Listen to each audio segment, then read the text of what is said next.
आज सुबह सुबह 75 डे हार्ट चैलेंज वाली शॉट देखने के बाद मैं भी अपनी जॉगिंग के लिए निकल पड़ा था और लगभग 10 किलोमीटर तक कंटिन्यू नॉन स्टॉप रनिंग के बाद मैंने भी अपने लिए एक वर्ल्ड रिकॉर्ड बना ही लिया था। और तभी जॉगिंग करते करते जब मैं पार्क के पास पहुंचता हूँ तो मुझे दिखाई देते हैं मेरे दोस्त और वो अपनी कार्स के साथ खड़े होकर कुछ वहाँ पे कर रहे थे। वाह भाई वाह, क्या पोज दे रहा है, ऐसी पोज दे, मस्त फोटो आ रही है। अच्छी फोटो तो देखो लेनी ही पड़ेंगी और अच्छे से लें। जरा आज मुझे भी फ्रेम में सही से लेना, आज मैं बहुत तैयार होके आया हूँ। अरे भाई तुम लोग मेरे लिए तो रुक जाओ। ये सब देखते ही मैं अपने तुरंत दोस्तों की तरफ भागते हुए पहुंच जाता हूँ और उनसे पूछने लगता हूँ, अरे दोस्तों तुम लोग यहाँ पे क्या कर रहे हो? तो ये सुन के मेरा कैंपर वाला दोस्त मुझे बोलने लगता है, इन लोगों ने नई नवेली गाड़ियाँ ली है, तुम्हें उन्हीं का फोटो शूट करके दे रहा था। मैं बोलता हूँ कि कमाल है, सबने नई गाड़ी ले ली। तो ये सुन के चिरकुट मेरी तरफ गुस्से से देखता है और मुझे बोलने लगता है, हाँ हम सभी ने नई गाड़ी ली है, सबकी सब लेटेस्ट टॉप मॉडल, और इनको खरीदने की यहाँ पर किसी की औकात नहीं है। अरे ऐसा मत कहो, जानता हूँ इसकी बेइज्जती करने में मजा आता है, पर फिर भी हाँ मैं तो बोर हो रहा हूँ। उसकी ये बात सुनते ही मुझे बहुत ज्यादा गुस्सा आ गया था और मैं उसे बोलता हूँ कि इतने महंगी और टॉप मॉडल गाड़ी लेने का फायदा ही क्या, जबकि मैंने तो चैंपियनशिप रेस में तुम सभी को ऑटो से ही हरा दिया था।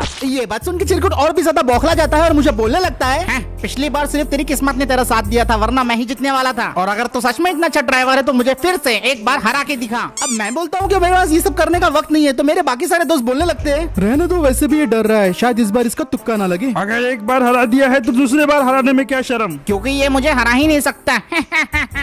इतना सब सुनने के बाद मैं भी चुप नहीं रहने वाला था और मैं बोल देता हूँ कि ठीक है मैं तुम्हारे साथ रेस करने के लिए तैयार हूँ। तो ये सुन के मेरा कैंपर वाला दोस्त बोलने लगता है, तो ठीक है भाई, आज 1:30 बजे के बाद जुनूना जंगल के पीछे वाले एरिया पे पहुंच जाना, वहीं पे रेस होंगी। और इतना बोलने के बाद मेरे सारे के सारे दोस्त अपने गाड़ी में बैठते हैं और वहाँ से जाने लगते हैं। ये लोग तो जा रहे थे लेकिन मेरे दिमाग में सिर्फ एक ही ख्याल चल रहा था कि मुझे सबसे पहले अपनी एक गाड़ी का जुगाड़ करना है जिसके जरिए मैं रेस में पार्टिसिपेट कर सकूं, क्योंकि मेरी ऑफिशियल पुलिस की स्कॉर्पियो को तो रेस में इस्तेमाल किया ही नहीं जा सकता। तो मैं फटाफट वहाँ से निकल पड़ता हूँ अपनी गाड़ी का जुगाड़ करने के लिए। भागते भागते मैं रुक जाता हूँ क्योंकि मुझे रास्ते में एक ऑटो दिखाई देता है। अब मैं ज्यादा देर वेट न करते हुए सीधा ऑटो की तरफ जाता हूँ और ऑटो के अंदर बैठ जाता हूँ। ऑटो वाले भैया मुझसे पूछने लगते हैं, और साहेब कहाँ छोड़ू आपको? मैं उन्हें बोलता हूँ कि भैया आप मेन रोड की तरफ चलिए, बाकी मैं आपको आगे बताता हूँ। ठीक है साहेब। इतना बोल के भैया ऑटो को स्टार्ट करते हैं और हम लोग निकल पड़ते हैं सीधा मेन रोड की तरफ। वैसे तो भी सुबह के 9:30 बज रहे थे और मेरे पास अच्छा खासा टाइम था कोई एक बढ़िया सी गाड़ी ढूंढने के लिए। और जब मैं सोच रहा था कि मैं अपने लिए गाड़ी का जुगाड़ कहाँ से करूँ, तभी मेरे दिमाग में एक धांसू सा आइडिया आता है और मैं ऑटो वाले भैया को बोलता हूँ कि भाई साहब जल्दी से जल्दी अपने ऑटो को सिटी के मेन पुलिस स्टेशन की तरफ मोड़ दो। ठीक है साहब। और सिर्फ 10 मिनट के अंदर हम ऑटो से आ गए थे सिटी के मेन पुलिस स्टेशन जहाँ पे मैं वर्क करता था। लो पहुँच गए साहब। उसके बाद मैं ऑटो से उतरता हूँ और ऑटो वाले भैया को उनके पैसे दे देता हूँ। उसके तुरंत बाद भागते भागते पुलिस स्टेशन के अंदर पहुँच जाता हूँ। अब वहाँ पे मेरे साथ में जो लोग ऑफिसर्स काम करते थे वो लोग मुझे देख के बोलने लगते हैं, अरे मूसा भाई आज तो तुम्हारी छुट्टी है, आज तुम यहाँ पे क्या कर रहे हो? मैं उन्हें बोलता हूँ कि मेरे पास एक जरूरी काम है, क्या आप लोग मेरी मदद कर सकोगे? अरे हाँ बिल्कुल, तुम बोलो तो सही, क्या बात है? मैं उन्हें बोलता हूँ कि मुझे जंक यार्ड से एक कार चाहिए, चाहे कंडीशन कैसी भी हो, बस थोड़ी बहुत चलने में अच्छी होनी चाहिए। ये सुन के वो लोग दोनों मुझे घूरने लगते हैं, लेकिन फिर उसके बाद बोलते हैं ठीक है। और फिर मेरे एक साथी ऑफिसर मुझे जंक यार्ड के गैरेज में लेके जाते हैं और गैरेज का दरवाजा खुलते ही मुझे मेरे सामने दिखाई देती है एक एक्सीडेंटल स्कॉर्पियो S11 क्लासिक। इसकी हालत थोड़ी खस्ता जरूर थी लेकिन इसके चारों व्हील सही सलामत थे और ऑफिसर मुझे बोल रहे थे कि इसके 2-3 इंजन पार्ट को रिप्लेस कर दो, गाड़ी बढ़िया चलती है और अगर तुम चाहो तो पूरा पैनल भी चेंज कर सकते हो। अब वैसे तो मुझे गाड़ी की बॉडी से कोई मतलब नहीं था, मुझे सिर्फ इसका परफॉर्मेंस चाहिए था। तो मैं अपने साथी ऑफिसर को थैंक यू बोलता हूँ और फिर उसके तुरंत बाद में अपने दोस्त को फोन कर लेता हूँ, बोलता हूँ कि जल्दी से जल्दी अपना टो ट्रक लेके यहाँ पे पहुंचो। और मुझे अब पता था अच्छे से इस गाड़ी के साथ आखिर करना क्या है। 15 मिनट के इंतजार के बाद मेरा दोस्त अपना टो ट्रक लेके वहाँ पे पहुंच जाता है और ट्रक को पार्क करने के बाद हम अपनी गाड़ी को उसके ऊपर लोड कर देते हैं। गाड़ी प्रॉपर्ली लोड होने के बाद मैं फटाफट ट्रक के अंदर बैठ जाता हूँ और अपने दोस्त को बोलता हूँ चलो निकले यहाँ से। हम वहाँ से निकल पड़ते हैं। मेरा प्लान बिल्कुल सिंपल था, मैंने सोच लिया था कि हम बबलू मैकेनिक के पास जाएंगे,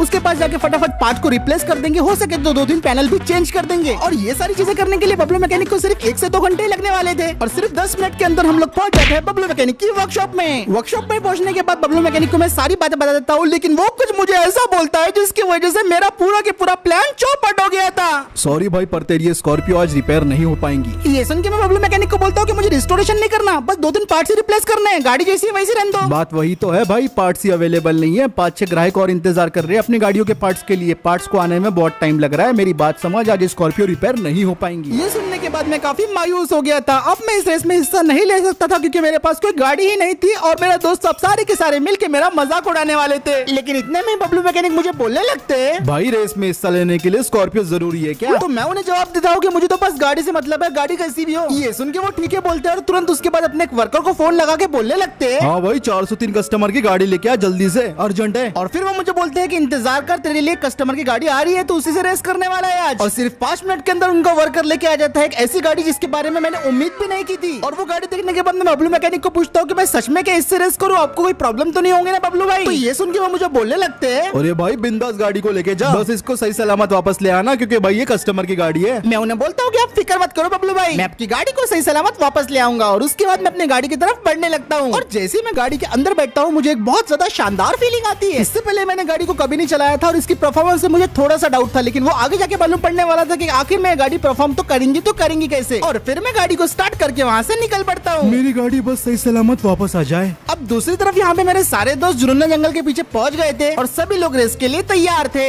देखा मैंने क्या कहा था, वो रेस के लिए आने ही नहीं वाला, साला डरपोक कहीं का।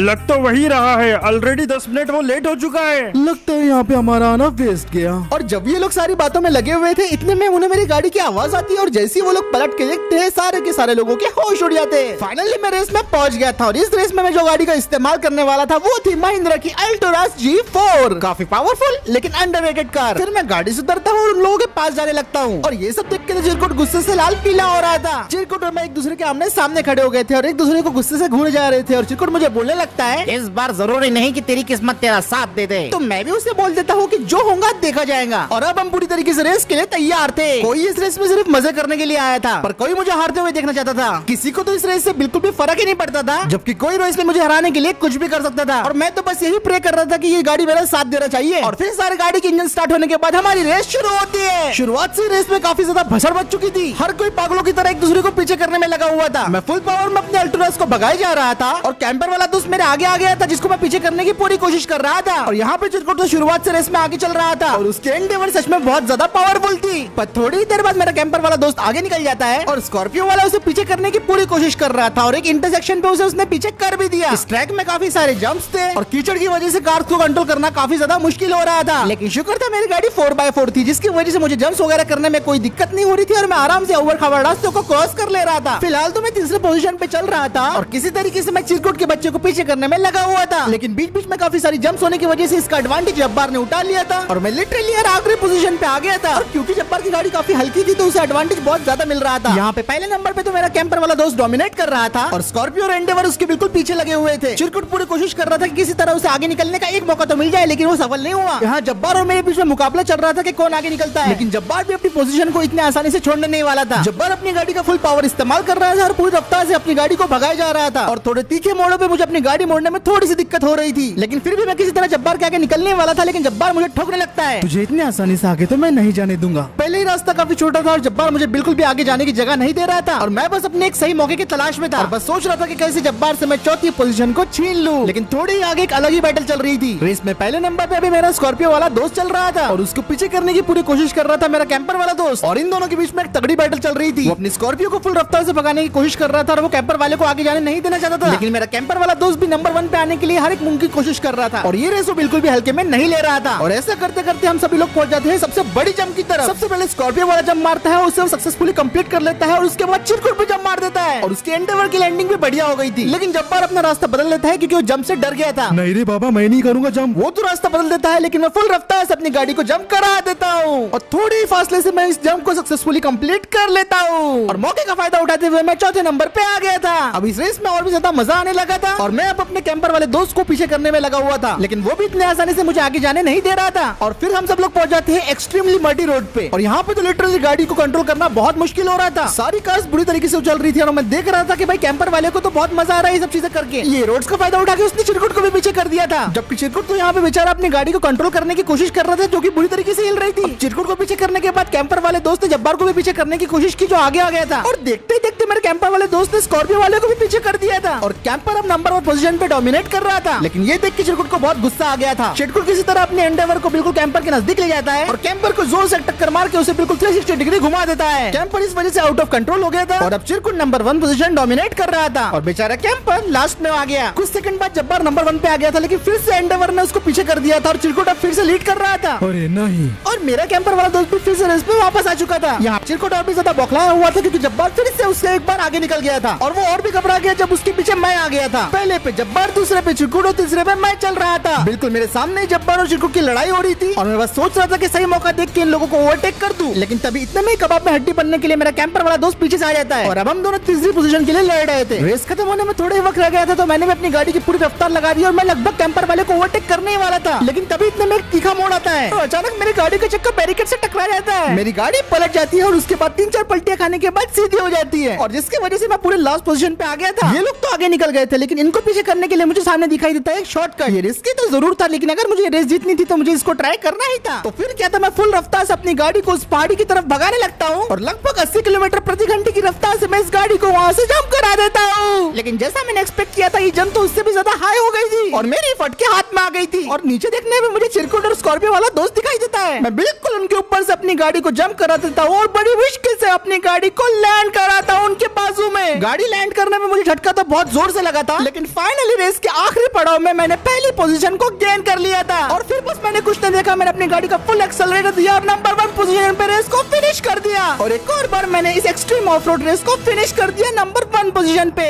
नहीं, रेस सब खत्म हो चुकी थी और मेरे कैंपर वाले दोस्त ने गिफ्ट के तौर पे मुझे काफी सारे पैसे दे दिए थे। मैं तो पैसे के लिए मना कर रहा था, लेकिन फिर भी उन्होंने दे दिए। वाह भाई वाह, आज तूने साबित कर दिया कि तू सिर्फ किस्मत से नहीं बल्कि अपने जिगर से जीतता है। समझ में नहीं आ रहा इतनी कोशिश करने के बाद भी मैं हार कैसे सकता हूँ। पूरे टाइम तो मैं नंबर 1 था। वाह वाह महाशय, थोड़े पैसे इधर भी दे दो, हमको भी थोड़ा बहुत खर्चा पानी लगता ना। पर सबसे ज्यादा दुखी तो यहाँ पे चिरकुटी बैठा हुआ था। हर बारी ऐसा क्यों होता है? इसको मैं एक ना एक दिन जरूर आऊंगा। तो अब इसी के साथ आज का वीडियो दोस्तों यहीं पे खत्म करते हैं। अगर आपको ये वीडियो पसंद आया है तो इस वीडियो पे एक लाइक कर दो, शेयर कर दो। चैनल को दोस्तों अगर पहली बार देख रहे हो तो चैनल को सब्सक्राइब करना बिल्कुल भी मत भूलना। और मैं मिलता हूँ आपसे अगले वीडियो में।